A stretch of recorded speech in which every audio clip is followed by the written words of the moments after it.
Hey kids, Mr. Galvan again. We're going to continue on reading chapter 16 of The Whipping Boy. Here we go. Wherein the prince neither bawls nor bellows. Jimmy felt the surge of the creeps. Run for it? He wondered. Instead, he began to burrow out of sight under the loose heap of potatoes. Remember, he said to the prince, it's me they're after, not you. Tell them we split up. Tell them I swam the river. Prince Brat merely looked at him. The voices outside boomed. Stand and deliver, I said.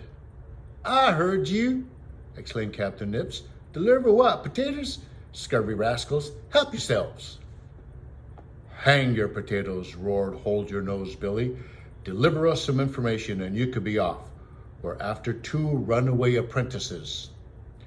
Apprentice highwaymen, Captain Nips scoffed. Our affair. Girl with the beer said she saw him streaking for the river. You carrying passengers? Jimmy pulled the iron kettle over his head. A coach door was yanked open and Jimmy could hear Cutwater's muffled cackle. Got one! The whipping boy it is. Where's your master, eh? Jimmy held his breath. He had no reason to believe that the prince wouldn't betray him again. There came a stiff pause, and then the prince said, Swam the river.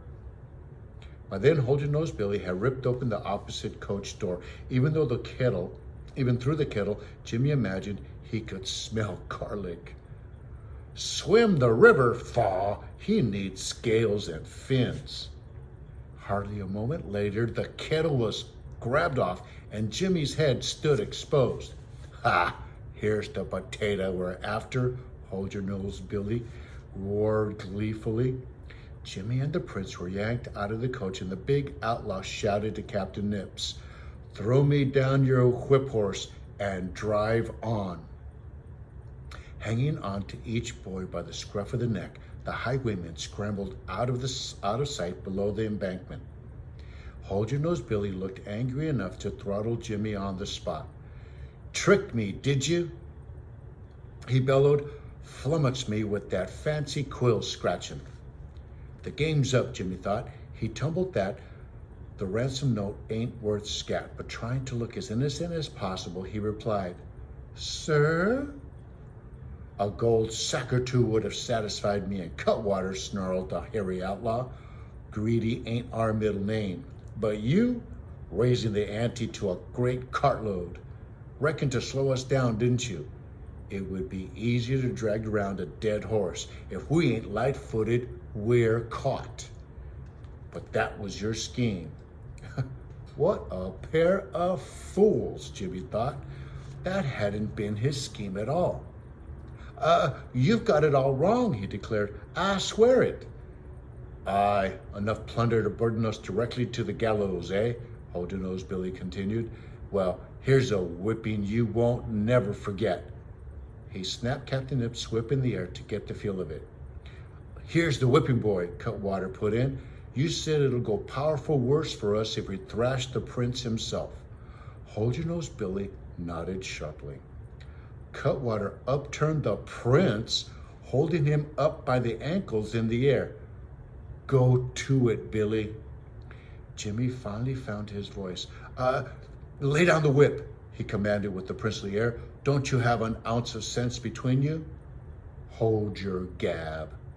Simpletons, you can just fill your pockets with plunder and be light-footed as ever, Jimmy declared. Nobody flummoxes Hold Your Nose Billy and gets away with it. The whip snapped across the prince's back. Jimmy held his breath. He knew what it felt like. He saw that Prince Brat had set his jaws just as Jimmy had always done, and not a sound escaped his lips. Harder, Cutwater advised. You didn't raise a peep out of him. The big man let fly again. He must have a hide like an elephant, said Cutwater. He don't feel a thing. He'll feel this, Hold Your Nose Billy thundered, and the leather whistled through the air. The prince's jacket was being shredded. Ball out, Jimmy shouted. He dreamed of seeing the prince whipped, but now that it was happening, he found no satisfaction in it. Holler and cry out, I won't tell anyone. But Prince Brat only girded himself for the next blow. From the top of the embankment came an outraged voice. Betsy and her dancing bear stood there. Ruffian! She cried out. What are you doing there, poor boy? No business of yours, snarled Cutwater. Stop it! But Hold-Your-Nose Billy raised the whip again. The next thing Jimmy knew, the girl had slipped the rope from around the bear's neck. Sick 'em, Petunia! Go get 'em! Look at what's happening.